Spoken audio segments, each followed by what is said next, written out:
where should the insulation be in your crawl space? Let's take a look. So here's a crawl space. You have exposed dirt in the crawl space, and you have vents letting uncontrolled outside air in. And insulation goes between inside and outside. So we have to determine where is inside and where is outside. Okay, let's take a look here.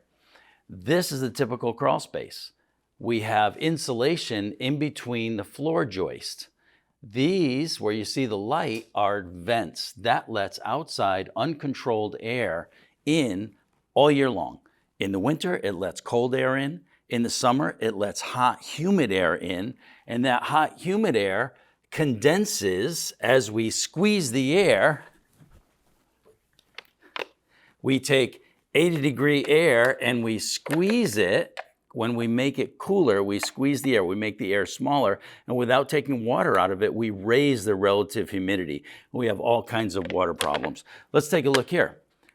So this is a crawl space where somebody looks like a nice job insulating. They even wrapped the ducts with fiberglass insulation.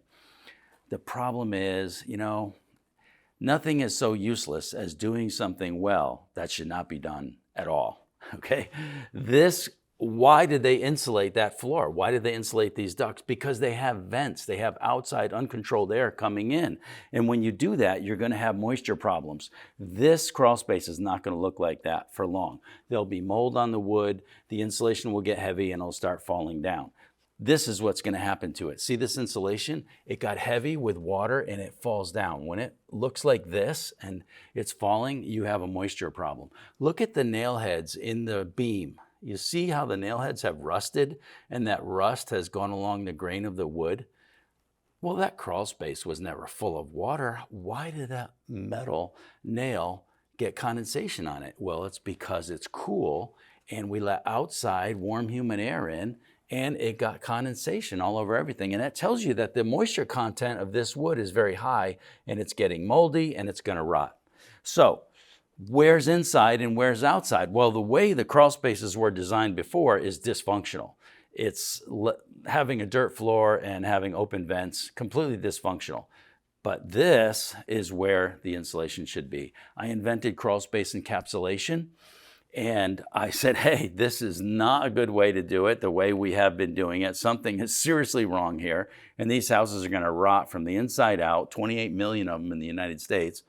And here we have crawl space encapsulation, but this is foam board insulation on the walls, because when we seal the outside, when we seal these vents, and that's what we're going to do. We're going to seal these vents. And now this is clearly inside now, okay? We have no more outside air coming in. This is in, this is out.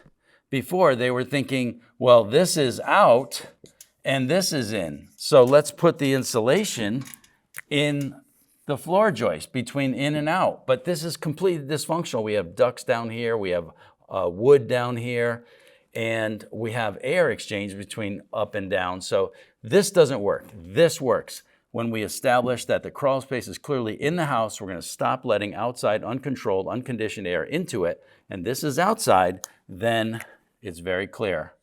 We put the insulation on the crawl space walls.